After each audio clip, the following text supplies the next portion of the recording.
The crystalline spires of the galactic High Senate chamber glittered under Zentha Prime's twin suns, their iridescent surfaces refracting light into cascading rainbows across the assembled delegates. Holographic star maps flickered above the circular debate floor, displaying the latest territorial claims of the Celestial Accord. Ambassador Krellis of the Zepyrian Dominion coiled his serpentine body around the speaking podium, his scales shimmering with smug satisfaction as he addressed the gathered representatives. Esteemed members of the Accord, Krellis hissed, his forked tongue darting between needle-like teeth. Today we settle the matter of Sol Systems governance. After 3 standard cycles of observation, our assessment is clear. Humanity lacks the sophistication to manage their own interstellar affairs. A murmur of agreement rippled through the chamber. High Prelate Vexis of the Vorak hegemony clanked forward, his armored exoskeleton scraping against the polished floor. The primates can't even maintain peace among their own tribes, he boomed, his voice modulator crackling with disdain. Their last global conflict was barely 50 revolutions ago, their children playing with nuclear fire. At the back of the chamber, Captain Ryan Blake stood motionless beside the human observer's podium, his dress uniform's medals the only spots of color against the sea of alien delegates. His jaw muscles flexed as he listened, but otherwise gave no reaction. The Vorak guards stationed behind him snorted, hot breath washing over Blake's neck. Their so-called United Earth government can't even control half their planet, Krellis continued, manipulating a hologram to display Earth's political divisions. We've monitored their space capabilities, primitive chemical rockets, a few orbital stations held together with primitive alloys. They're centuries away from true interstellar travel. Blake's fingers twitched at his sides. The Accord's surveillance had missed the lunar shipyards, the Martian dry docks, the quantum comm arrays buried deep in Earth's mantle. But protocol demanded silence. He was here to observe, not interfere. Vexis raised a clawed hand. I move we enact Article Fae of the Accord Charter. Sol System falls under Accord Protectorate status immediately. Their so-called governments will answer to us. His glowing red eyes swept the chamber. All in favor. A chorus of chitters, clicks, and electronic affirmations filled the air. Blake watched as delegate after delegate activated their approval sigils. The holographic tally climbed 90%, 95%, finally settling at 98% in favor. Krellis turned his elongated head toward Blake. Yellow eyes slitted in amusement. You may inform your people, he said, the word dripping with condescension. The Accord fleet will arrive in 3 solar rotations to assume control. Compliance will be met with fair treatment. Resistance. He shared a glance with Vexis. Well, we've pacified more advanced species than yours. A wave of laughter echoed through the chamber. The insectoid delegates from the Hive Federation clicked their mandibles in amusement. The gaseous beings of the Nebulan Consortium pulsed with mocking colors. Even the normally reserved Sarian scholars allowed their bioluminescent spots to flash in derisive patterns. Blake took a measured breath. With respect, Ambassador, he said, his voice carefully neutral, Earth has maintained sovereignty for over 2 centuries. We've met every benchmark for benchmarks. Vexis interrupted, his armor plates rattling with laughter. Your benchmarks are meaningless. The Accord decides who joins the interstellar community, and humanity isn't ready. He leaned down, his armored face inches from Blake's. Be grateful. We're not glassing your cities from orbit like we did to the Keltharians. The chamber erupted in fresh amusement. Blake's pulse pounded in his temples, but his face remained impassive. He'd sat through 6 months of these proceedings, watching as the Accord systematically dismantled every human achievement, dismissed every technological advancement. They'd laughed when he presented evidence of Earth's fusion reactors, scoffed at the quantum entanglement communicators, called the antimatter containment projects theoretical fantasies. Krellis uncoiled himself from the podium. The motion carries. Accord forces will establish a protective blockade around Sol System immediately. He fixed Blake with a patronizing smile. Don't look so grim, human. This is for your own good. We're saving you from yourselves." As the delegates began filing out, Blake activated his RISCOM, inputting a 12-digit encryption code. The message was brief, just 3 words transmitted via quantum link to Lunar Command. "They're coming," unprepared. Behind him, Vexis was regaling a group of junior Vorak officers with the story of how he'd crushed the Keltharian rebellion. "And when their last city surrendered, we made them dismantle their own orbital defenses." His laughter boomed across the chamber. "These humans will break even faster. Soft, squishy things. One show of force and they'll beg for mercy." Blake allowed himself a small, private smile as he stepped onto the transport platform. The Accord thought they knew humanity, thought they'd measured Earth's defenses, catalogued their weapons, understood their capabilities. They had no idea about the shipyards buried in Mercury's crust, the drone swarms hibernating in Saturn's rings, the kinetic bombardment platforms hidden in plain sight on Earth's surface, disguised as skyscrapers and communication towers. The transport beam enveloped him, whisking him back to the human embassy. As the chamber dissolved around him, he caught one last glimpse of Krellis and Vexis celebrating their victory. Soon enough, they'd learn the truth about humanity. Soon enough, they'd understand why Earth had never joined their precious Accord. And when that moment came, Blake thought as the beam completed its transfer, the galaxy would remember what happened when you underestimated mankind. The Lunar Command hub hummed with quiet tension, buried deep beneath the scarred surface of Mare Tranquillitatis. Admiral Lisa Hayes stood before the massive holotable, her steel-grey eyes reflecting the flickering light of incoming fleet signatures. The display painted a grim picture, hundreds of alien warships forming a noose around Earth. A wild-haired figure burst into the room, his lab coat flapping. Dr. Elias Carter skidded to a stop beside her, his fingers already dancing across a secondary console. "They're early," he muttered. Bastards didn't even wait for the formal declaration. Hayes didn't flinch. Blake's signal just came through. Carter tapped a key, and a scrambled transmission crackled to life. Captain Ryan Blake's voice, strained but controlled, filled the room. "They're coming. They think we're weak." A slow, dangerous smile spread across Hayes' face. She turned to the tactical officer. "Status of the sleeper fleet?" "980. 8% operational readiness. Admiral railguns charged, missile silos primed." Carter let out a giddy laugh, rubbing his hands together. "Oh, they have no idea what is waiting for them." He leaned over the console, his fingers flying. Time to wake the old dogs. Deep beneath the lunar surface, massive engines groaned to life. Hidden silos, untouched for decades, shuddered as their armored doors slid open. Shadows stirred in the darkness, warships, sleek and deadly, their hulls still bearing the scars of the last Great War. Hayes studied the holomap, her mind racing. "The Accord thinks we mothballed everything after the armistice," Carter snorted.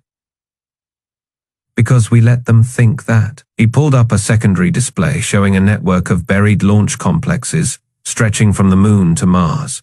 Every decommissioned shipyard, every abandoned defense platform, still operational, still hungry. A young lieutenant rushed in, her face pale. "Admiral, the Accord fleet is moving into blockade formation. They're hailing all Earth channels." Hayes didn't look up. "Put it on screen." The main display flickered, revealing the sneering face of Fleetmaster Garok, his scarred Vorak features twisted in triumph. "People of Earth," he rumbled, "your leaders have proven unfit to govern your own system. Surrender now, or face the consequences." The room fell silent. Hayes turned to Carter. "Send the response." Carter's grin turned feral. He punched a sequence into his console. Far below, in the frozen wastes of Antarctica, a single missile silo hissed open. The weapon that launched wasn't nuclear, wasn't even armed. It streaked into the upper atmosphere, detonating in a burst of harmless phosphorescent gas. The vapor trail hung in the sky, visible from orbit. 3 words spelled in burning letters. "Come and take it." Garolk's face twisted in rage as the transmission cut. Hayes allowed herself a small, satisfied nod. Now they know we're not afraid. Carter cracked his knuckles. Phase 2. Phase 2. Hayes turned to the comm officer. Signal all stations. Thunderstorm protocol is go. Alarms blared through the hub as the lunar base sprang to life. Technicians scrambled to their posts, their voices overlapping in a chorus of readiness reports. Railgun batteries online. Fighter squadrons standing by. Neptune pickets confirm Defiance is in position. Hayes took a deep breath, her hand hovering over the activation console. All units, this is Lunar Command. The Accord has made their move. She paused, her voice dropping to a whisper. Now we make ours. Her finger came down, somewhere in the dark. The sleeping giants of Earth's hidden fleet opened their eyes. The sky over Earth darkened as the Vorak dreadnought Worldbreaker slid into orbit, its massive bulk blotting out the sun. Behind it, 100 Zephyrian plasma lances took formation, their glowing barrels humming with barely restrained energy. On rooftops across the planet, civilians looked up, their faces illuminated by the eerie light of the alien armada. Some screamed, some prayed. Others just stood silent, fists clenched. Inside the Worldbreaker's command nexus, Fleetmaster Garolk flexed his armored claws, his scarred mandibles twisting into something resembling a smile. His bridge crew, all Vorak, all veterans of a dozen conquests, chittered in anticipation. The view screen flickered to life, displaying Earth's blue-green surface. Pathetic, Garolk rumbled. No orbital defenses, no fleet, just meat. His comms officer hissed. Fleetmaster were receiving a transmission from their lunar base, audio only. Garolk waved a claw. Let's hear the begging. The voice that crackled through the speakers was calm. Too calm. This is Admiral Lisa Hayes of the United Earth Strategic Navy. You are in violation of sovereign human space. Power down your weapons and withdraw immediately. Laughter erupted across the bridge. Garolk leaned forward, his voice dripping with mock pity. Admiral Hayes, was it? Your navy is a joke. We scanned your system, a few rusting orbital platforms, some antique patrol ships. You have nothing. Silence. Then, you didn't scan deep enough. Garolk's amusement faded. He turned to his sensor chief. What does she mean? The Vorak tapped at his console, then froze. Fleetmaster, we're detecting energy spikes underground everywhere. Every continent. Before Garolk could respond, the Worldbreaker's alarms shrieked. On the view screen, a single missile streaked up from Earth's surface. Not from a military base, not from a city, but from the frozen wastes of Antarctica. It climbed impossibly fast, weaving through the blockade like a needle through cloth. Intercept it. Garolk roared. Zephyrian lances fired. Plasma bolts crisscrossed the sky. The missile dodged them all, its trajectory too erratic, too human. At the apex of its arc, it detonated. Not with fire, not with shrapnel, but with a burst of white vapor that unfurled across the stratosphere. The bridge fell silent as the words formed in the sky, visible from orbit to every ship in the blockade. Come and take it. Garolk's claws dug into his command throne. Open fire glassed their cities. The Zephyrian Admiral Tress hissed over the comm. Fleetmaster, wait, our sensors are picking up. Then the sky burned. From the moon, from hidden silos beneath its grey surface, 100 railgun slugs screamed into the blockade. Vorak shields flared and died. A Zephyrian lance ship exploded, its plasma core detonating like a newborn star. On Earth, Lieutenant Jake Morrison strapped into his Raptor, class fighter, his HUD lighting up with targets. His squadron lead's voice crackled in his ear. Remember the plan, boys. They think we're prey. Show them we're the wolves. Jake grinned. About damn time. His fighter launched from a hidden hangar in the Rockies, joining a swarm of others rising from every continent. They climbed through the chaos, railgun fire shredding the blockade's formation. A Vorak interceptor banked toward him, its plasma cannons glowing. Jake yanked his stick hard left, rolling beneath the blast. Too slow, ugly. His thumb mashed the trigger. Twin railguns barked. The interceptor came apart in a shower of molten debris. Aboard the Worldbreaker, Gorulk bellowed orders, but the bridge was in pandemonium. Where are these ships coming from? Where are their carriers? His sensor chief's voice was shrill with panic. They're not carriers, Fleetmaster, they're civilian vessels, modified freighters, mining barges, even yachts. Gorulk's blood ran cold. Had expected a military, had expected a fleet. He hadn't expected a planet to rise up and bite back. On the lunar surface, Dr. Elias Carter whooped as another Superior ship exploded. His fingers danced across his console, activating deep-buried systems. That's right, you scaly bastards, you wanted a fight. Welcome to Thunderstorm. Across the solar system, hidden platforms flared to life. EMP warheads detonated in perfect sync. The Worldbreaker's screens flickered and died. Gorulk's roar of fury was cut short as gravity failed, sending him floating off his throne. Outside, the human fighters kept coming. Jake Morrison locked onto a drifting Superior Lance ship, his targeting computer singing. Hey, Tinkerbell, lights out. His missiles tore the alien vessel in half. The sky burned, and Earth roared. The USN Defiance lurked in Neptune's shadow, a blackened hull drinking in the darkness. Captain Ryan Blake stood on the bridge, his fingers drumming against the armrest of his command chair. The ship was older than most of her crew, a relic of Earth's first interstellar wars. But she had been refitted with teeth no alien had ever seen. Status, Blake said, his voice low. Lieutenant Chen's hands danced across her console. Accord Fleet is in position, sir. They've taken the bait. The Worldbreaker and her escorts are holding geosync over Earth. Superior Lances are spread thin. They're not even scanning beyond lunar orbit. Blake's lips curled. The Celestial Accord had made the oldest mistake in the book.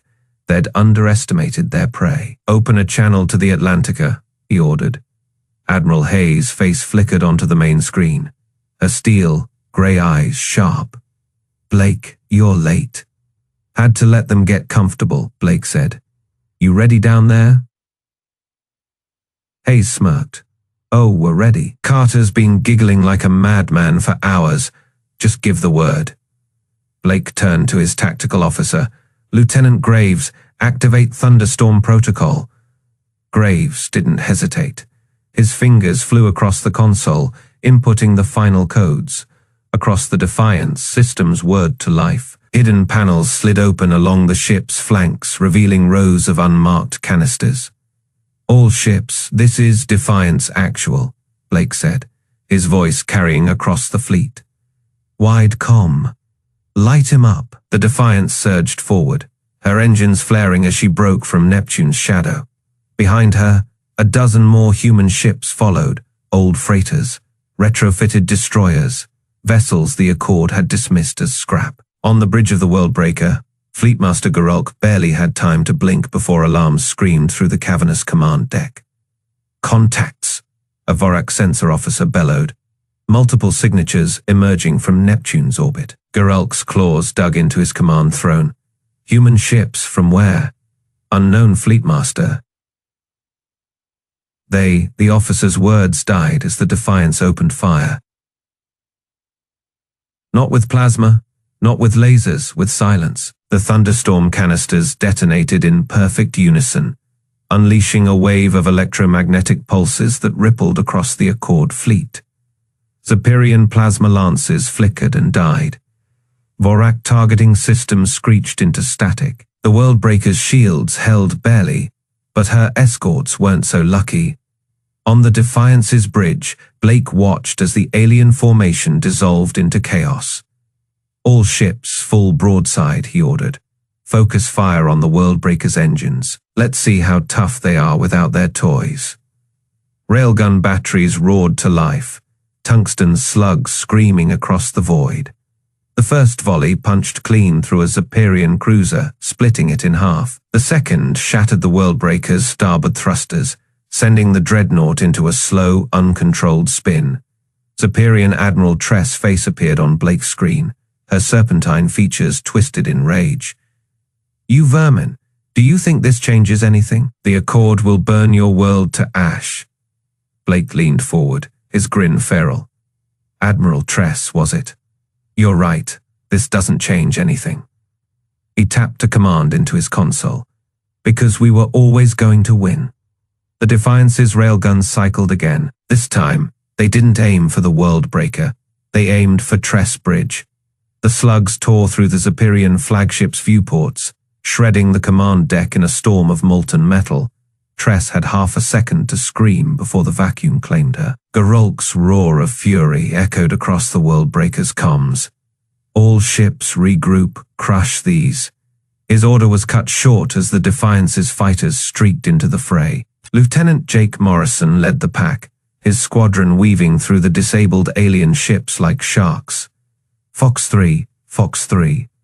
Morrison called as he locked onto a Vorak battleship. His missiles lanced out, detonating against the ship's exposed reactor. The resulting explosion lit up the void like a newborn star. On the Defiance, Blake watched the tide turn. The Accord's fleet, once a terrifying armada, was now a scattered, panicked mess. "Sir," Chen said, her voice tight, "we're picking up new signatures inbound from the outer system, more Accord reinforcements." Blake didn't flinch. "How many?" "At least 50 capital ships." A slow smile spread across Blake's face. "Perfect." He keyed the fleet. Wide comm again. "All units fall back to Mars orbit. Let's give them a proper welcome." As the Defiance pivoted and burned toward the inner system, the remnants of the Accord's vanguard drifted in her wake, broken, burning, and utterly defeated. The trap had been sprung. Now came the fury. The first kinetic rod struck the lead Zephyrian plasma lance like the hammer of an angry god. The alien ship crumpled, its sleek hull folding inward as the tungsten projectile punched clean through its reactor core. Secondary explosions rippled down its length before the entire vessel detonated in a silent fireball that lit up Earth's night side on the surface. Dr. Elias Carter whooped as his monitors flashed confirmation. "That is one down," he crowed, fingers flying across holographic controls. Deep beneath the Rocky Mountains, the massive electromagnetic railgun arrays hummed with power, their barrels glowing white, hot from the energy discharge. Admiral Hayes's voice crackled over the secure channel. "All ground batteries fire at will. Let's show these bastards what happens when they park over our backyard." Across the planet, hidden installations awoke. In the Himalayas, armored blast doors slid open, revealing massive boreholes pointed skyward. Along the Amazon basin, camouflaged silos hissed as their hatches retracted. Even from the ruins of old Chicago, a rusted water tower split apart to unveil a missile battery that hadn't seen service since the Third World War. Geralt's snarling face appeared on the Worldbreaker's main viewer as he opened a fleet-wide channel. "Pathetic. You think these pop guns can..." The second kinetic rod silenced him. It sheared through the dreadnought's portside armor, sending molten debris spinning into the void. Alarms wailed across the Vorak flagship as atmosphere vented from the gaping wound. Lieutenant Morrison's fighter squadron streaked past the crippled Leviathan, their railguns peppering its exposed innards. "That is for New York." You scaled son of a, his words cut off as he banked hard, dodging a spray of plasma fire. Down in the Mariana Trench, the ocean began to boil. Dr. Carter's monitors went haywire as seismic sensors detected movement 7 miles below the surface. "Oh hell yes," he whispered, slamming his palm onto a red-striped activation switch. "Atlantica, this is Control." Wakey, wakey, sleeping beauty. The sea erupted.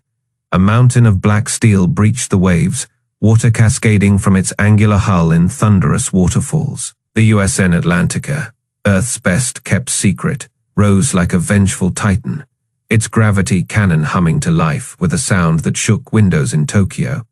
On the bridge, Captain Wu grinned as targeting data flooded his screens. Garulk's flagship, right down the throat. He turned to his weapons officer. Light him up.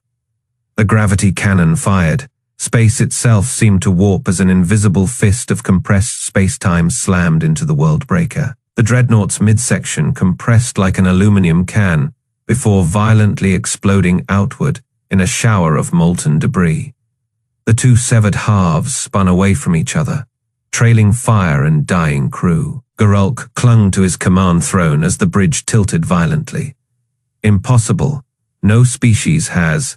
Humanity does. Admiral Hayes' voice cut in over every Vorak comm channel. And that was just our opening act. Across the battlefield, human ships emerged from stealth. The Martian defense fleet decloaked near Phobos, their railguns already locked onto fleeing Zephyrian vessels. From the asteroid belt, the scavenger clans, long thought to be pirates, revealed themselves as Earth's hidden reserve fleet. Their jury-rigged ships packing stolen alien tech turned against its creators. Dr. Carter watched the tide turn on his monitors, laughing as another kinetic rod obliterated a Vorak carrier. They thought we'd just been sitting around eating hamburgers for 200 years. He tapped a console, bringing up a live feed from the Senate chamber. Hey Krellis, enjoying the show? The Zephyrian ambassador's serpentine face twisted in horror as Earth's defenses systematically dismantled the blockade. Behind him, Prelate Vexis roared orders to retreat, his armored fists smashing the holographic display table. Morrison's fighter streaked past the ruins of the Worldbreaker, his wingman whooping over comms. That is what happens when you mess with terror, boys. The lieutenant didn't join the celebration, his eyes locked onto the drifting wreckage, where escape pods jettisoned in panic. One pod bore Vorak markings, and Fleetmaster Garulk's personal insignia. Morrison thumbed his weapons control. Negative on that retreat, sir. His targeting computer beeped. We're not done yet. The missile left his wing with a hiss. Garulk's escape pod vaporized in a fireball that briefly outshone the battle's chaos. Now we're done, Morrison said coldly, banking toward the next engagement. In the ruins of the Senate chamber, Ambassador Krellis watched the feed with mounting dread. Human ships now outnumbered the Accord forces 3-1. Their weapons, crude by galactic standards, somehow struck with impossible precision. Their tactics defied all known military doctrine, and their eyes Krellis shuddered as he zoomed in on Captain Blake's face aboard the Defiance. The human wasn't celebrating, wasn't gloating. He was hunting. The Zephyrian's scales flushed pale as realization struck. This wasn't a defense. It was an extermination. The Defiant shuddered as another plasma volley scorched its starboard armor. Captain Blake gripped the command console, his knuckles white. The bridge crew worked in frantic silence, their faces lit by flashing damage alerts. Outside the viewport, the Worldbreaker loomed like a mountain of blackened steel, its gunports glowing with the promise of annihilation. Captain Lieutenant Cho called from tactical. Their point defenses are down to 40%. That last railgun salvo cracked their ventral array. Blake nodded. His eyes never left the dreadnought. Helm, plot, collision course, full burn. A murmur ran through the bridge. Ensign Petrov swallowed hard. Sir, you mean ramming speed? Damn right I do. Blake tapped his comm. Marine detachment, report to the forward airlock. Bring the party favors. In the ship's belly, Sergeant Diaz checked the yield on his backpack nuke for the third time. The digital display blinked cheerfully, 8 kilotons. Around him, 20 Marines suited up in reinforced boarding armor, their visors reflecting the same grim determination. Listen up, maggots, Diaz barked. We've got one shot at this. Captain's taking us right down the Worldbreaker's throat. When we blow that bridge, half the Accord fleet loses coordination. He slapped the nuke's arming panel. This is for Buenos Aires, for Shanghai, for every damn city they glassed from orbit. The Marines roared. Their boots thundered on the deck plates as they marched to the airlock. On the bridge, Blake watched the distance counter plummet. 5 kilometers. 5, the Worldbreaker filled the viewport now, its scarred hull pitted from Earth's kinetic strikes. Warning klaxons wailed as the Defiance's structural integrity fields overloaded. "Brace for impact," Blake shouted. The universe turned sideways. Metal screamed. Consoles exploded in showers of sparks as the Defiance plowed into the Dreadnought's command spire. The shockwave hurled crew members across the deck. Blake tasted blood. His nose had broken against the tactical display. He staggered upright. "Report." "Direct hit, sir," Cho coughed, pulling herself from beneath a fallen beam. "We're lodged in their superstructure. Boarding tubes. Deploying now." Blake grabbed his sidearm and a plasma cutter. "You have the bridge, Cho. If we're not back in 20 minutes, get clear and nuke the wreckage." The boarding tube was a nightmare of twisted metal and flickering emergency lights. Blake's boots magnetized to the deck as he led the Marines into the Worldbreaker's guts. Alien alarms warbled through the corridors. The air stank of ozone and burning flesh. "Contact left," Diaz yelled. A squad of Vorak warriors rounded the corner, their armored hides bristling with bioweapons. Blake didn't hesitate. He fired his plasma cutter in a horizontal arc. The white-hot beam sliced through 3 aliens at the waist. Their bisected corpses slid apart, steaming. The Marines advanced like a steel tide. Grenades rolled ahead of them, filling corridors with shrapnel and fire. Diaz personally executed a wounded Superior officer, putting 3 rounds through its cranial crest. "That is for my sister, you scale-faced bastard." 5 decks up, then 10. The Worldbreaker's internal defenses triggered. Plasma turrets dropped from ceilings. Automated drones swarmed from vents. A Marine screamed as a particle beam vaporized his legs. Blake dragged the man behind cover, slapping a tourniquet on the smoking stumps. "Almost there," Blake panted. The Dreadnought's bridge was just beyond a final bulkhead, a vault door thick enough to withstand nuclear strikes. Diaz grinned and hefted his nuke. "Fire in the hole." The detonation peeled the bulkhead like rotten fruit. Blake charged through the smoke, his armor scorched and bleeding from a dozen wounds. The Worldbreaker's bridge was a cathedral of darkness, its walls lined with flickering holograms of dying ships. Fleetmaster Gorulk rose from his command throne, his 4 arms flexing. "Human," he sneered. "You are insects, you." Blake shot him in the face. The plasma bolt took Gorulk's left eye, cooking the orb in its socket. The Vorak warlord howled, swinging a massive fist. Blake ducked, feeling the air ripple above his head.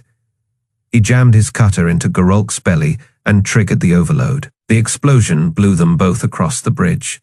Blake's armor absorbed most of the blast, but his ribs screamed in protest. Gorulk wasn't so lucky. His abdomen was a crater of smoking viscera. "You," Gorulk choked, black blood bubbling from his jaws. "You cannot win. The Accord has thousands of ships." Blake dragged himself upright. Around him, Marines were planting nukes on the bridge's support columns. Diaz gave a thumbs. "Up, all charges armed." "You should have studied human history," Blake said, wiping blood from his lips. He activated his Voxcaster, letting his voice boom through the Worldbreaker's pass system. "We always win the last battle." Gorulk's remaining eye widened. "You're mad. You'll die. Semper Fi, motherfucker." Blake hit the detonator. The Worldbreaker came apart like a sandcastle in a hurricane.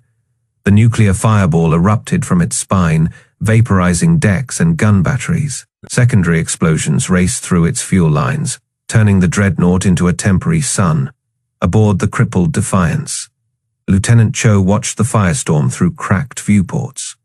She didn't smile, didn't cheer. She simply opened a channel to Lunar Command. "Target eliminated, proceeding to rally point."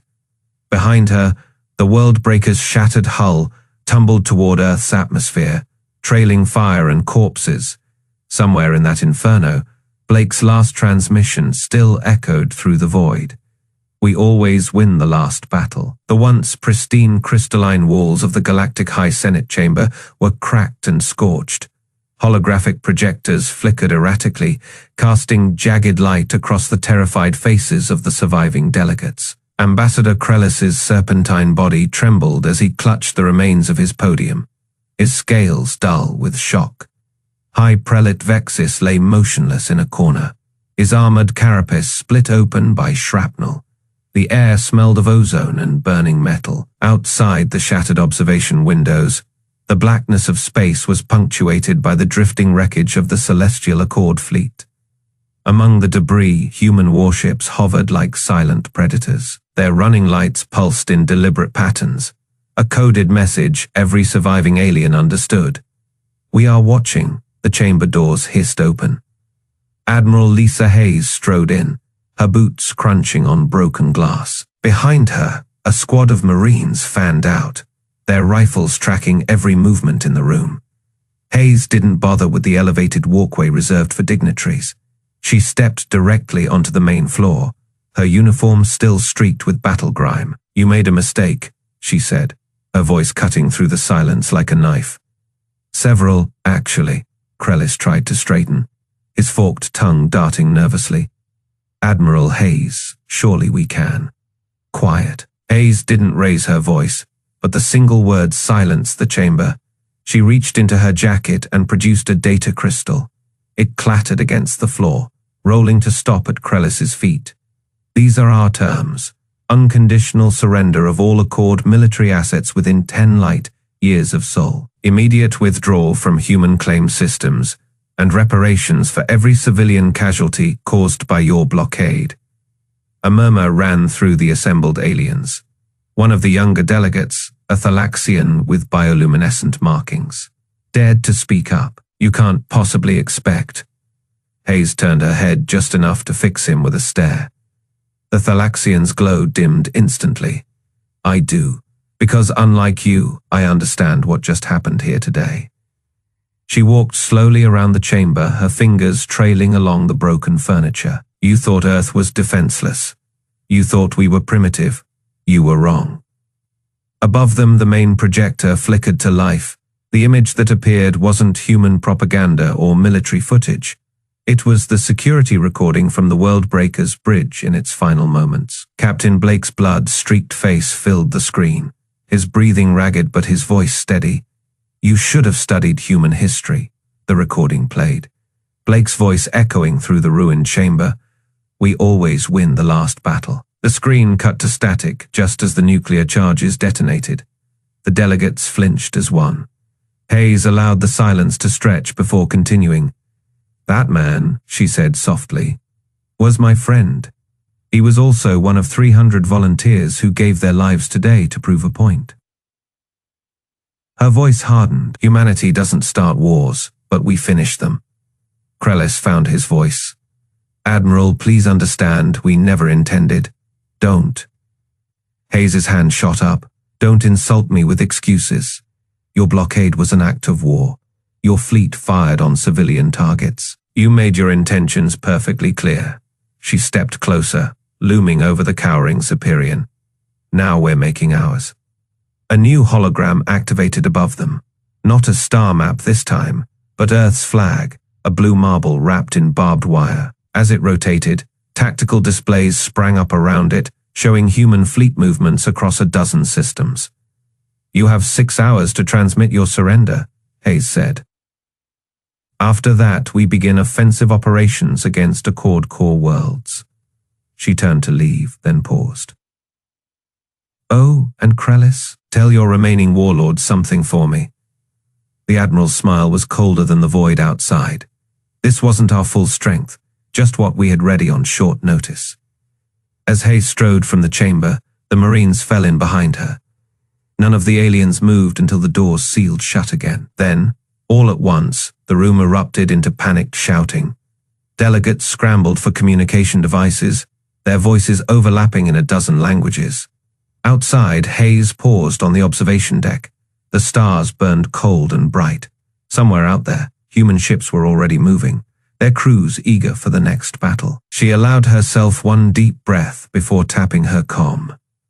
"Hayes to Lunar Command. They got the message. Prep the secondary fleets. I want the Proxima and Tau Ceti garrisons at full readiness within 12 hours. She listened to the acknowledgement, then added, and someone get me a status report on the Olympus project. If they're coming back, we'll be ready. Far below, on the surface of Zentha Prime, the first human dropships were touching down. Their hatches opened to reveal not just soldiers, but engineers, diplomats, medics. The occupation would be orderly, professional. But no one watching could mistake the message. The galaxy had changed today, and humanity would never again be underestimated. Hayes turned her back on the stars. There was work to do.